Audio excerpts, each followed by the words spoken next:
सबसे पहले मैं दिखाना चाहती हूं आपको सिनारियो नंबर 1, किस पार्टी की कितने महिला वोट होने वाले हैं। अगर मुफ्त योजनाओं से महिलाएं आपको समर्थन करती हैं तो किस पार्टी को कितना वोट मिलेगा, आपसे इंप्रेस होंगी तो 55% यानी 55% आम आदमी पार्टी को, बीजेपी को 39%, कांग्रेस पार्टी के वोट है वो 5% है, अन्य के 1%, यानी कि आम आदमी पार्टी की 2100 पर मंथ की महिलाओं के लिए जो सीट है वो ये आकलन दिखाते हैं।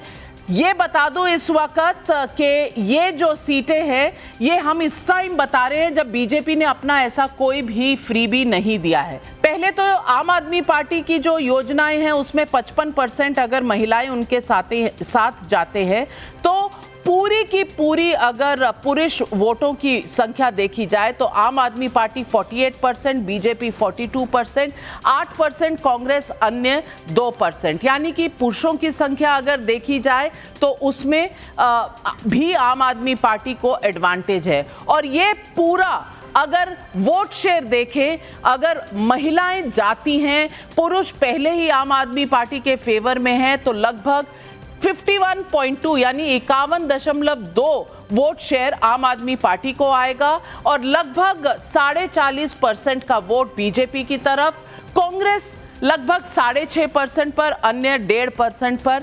आम आदमी पार्टी के पास एडवांटेज होगा अगर इस तरह का सिनारियो होता है और इससे सीट प्रोजेक्शन क्या होती है ये भी मैं आपको दिखा दूं। इस परिस्थिति की संभावना 10% है। अब 10% क्यों कह रहे हैं, महिलाएं खुश तो हैं उन फ्रीबी से।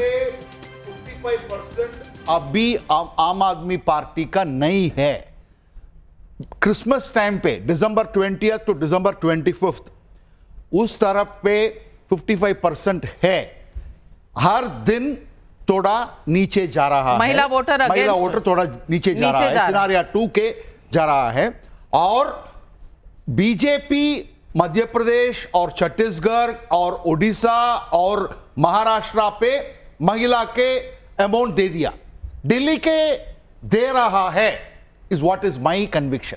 वेल लेट मी सी, अगर इसी को अगर हम आज आगे ले जाएं तो पुरुष वोटर आम आदमी पार्टी से बेहद नाराज हैं, ये आप क्यों कह रहे हैं? 1+1 बंद हो गया है, इसलिए 2025 दिल्ली विधानसभा इलेक्शन के रेवड़ी एक साइड है, घुस एक साइड है। शुद्ध पानी नहीं है, स्वच्छ दिल्ली नहीं है, सैनिटेशन के लिए प्रॉब्लम है, स्लम ड्वेलर्स के लिए बिजली फ्री का दे रहा है और ट्रेडर्स का क्या बोल रहा है, इन्फ्लेटेड पावर बिल्स आ रहा है।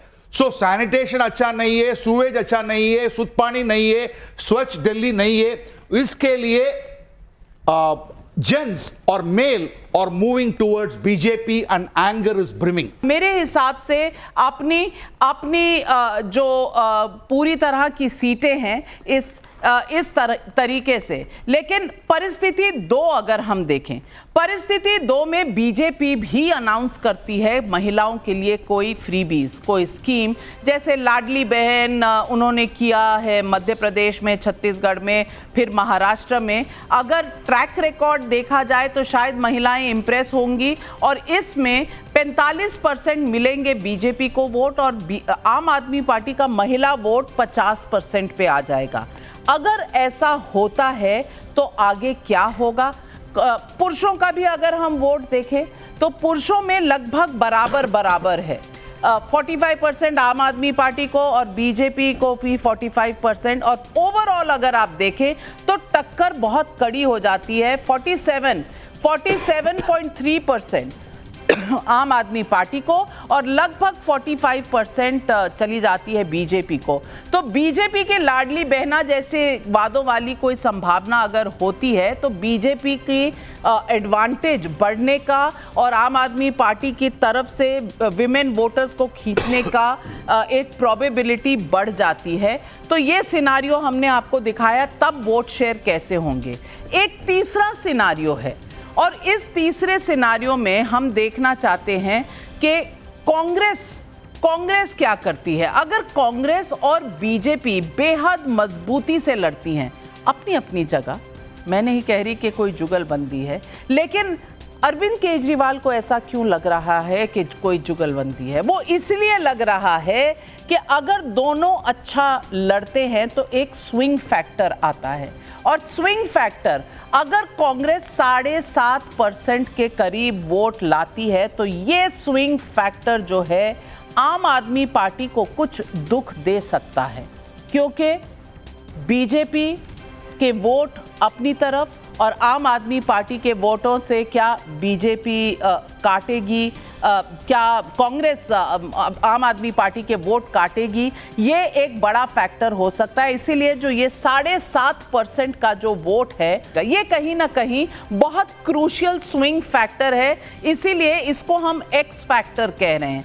मैं सबसे पहले as I open this debate मैं पूछना चाहती हूँ, ढांडा साहब बहुत कुछ है दाव पर, महिलाओं की जो योजना है वो आपने प्रॉमिस तो 1000 रुपए भी किए थे, पंजाब में भी किए थे, डिलीवरी हुई नहीं। इस बार आपने 2100 रुपए प्रॉमिस किया है।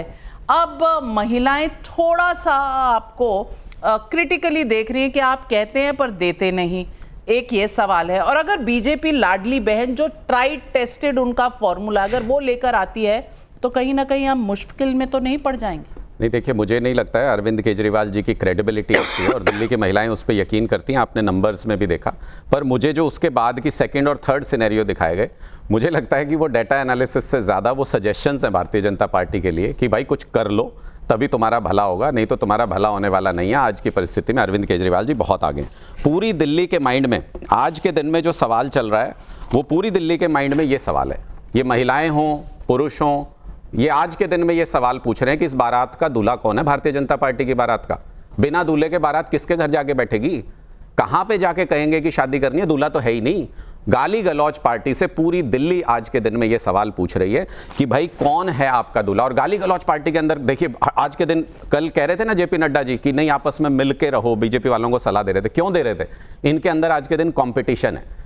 रमेश बिदुड़ी जी कहते हैं मैं हूं क्वालिफाइड, मैं गाली देना जानता हूं, महिलाओं को अपशब्द कहना जानता हूं, मारपीट करता हूं। प्रवेश वर्मा जी कह रहे हैं मैं ज्यादा क्वालिफाइड हूं, मैं 1100 रुपए बांटता हूं, मैं सीना ठोक के वोट बनवाता हूं, कटवाता हूं, मैं तो मारपीट भी कर सकता हूं। मैं शराब बांटते हुए 2013 के चुनाव में पकड़े गए थे, प्रवेश वर्मा जी के ऑफिस में शराब बंट रही थी। दिल्ली के अंदर इनके पास अरविंद केजरीवाल का मुकाबला करने के लिए, उनके काम का मुकाबला करने के लिए कोई ऐसा चेहरा नहीं है। देखिए हमारा चेहरा क्लियर है, हमारे 70 कैंडिडेट क्लियर है, हमारा मैनिफेस्टो क्लियर है, हमारा नैरेटिव क्लियर है। गाली गलौज पार्टी को दिल्ली में कोई पसंद नहीं करता, दिल्ली के अंदर इनकी कोई जरूरत नहीं है। प्रदीप जी आपकी कोई जरूरत नहीं है, आप सिर्फ गाली गलौज करते हैं, लाडली बहन तो बाद में लाएंगे। देखिए नविका जी, ये मार पिटाई की बात कर रहे हैं, ये है वो बड़ा सा शीश महल जिसके अंदर इन्हीं की राज्यसभा की member of parliament Swati Maliwal को अरविंद केजरीवाल जी के शीश महल में रहते हुए 52 करोड़ के पीटा गया, मारा गया और उसी को पंजाब का एडवाइजर बना दिया। वो 52 करोड़ का शीश महल जिसमें अरविंद केजरीवाल कहते थे मैं बड़ा बंगला नहीं लूंगा, मैं ना सिक्योरिटी लूंगा, ना मैं कुछ करूंगा। इनकी पोल खुल चुकी है। तो दिल्ली की जनता उनसे पूछ रही है कि भाई जो 2 BHK में रहने का वादा कर रहे थे उसने 52 करोड़ का शीश महल बनाया, वो 52 करोड़ के पैसे से दिल्ली के अंदर कचरे के ढेर ठीक हो सकते थे।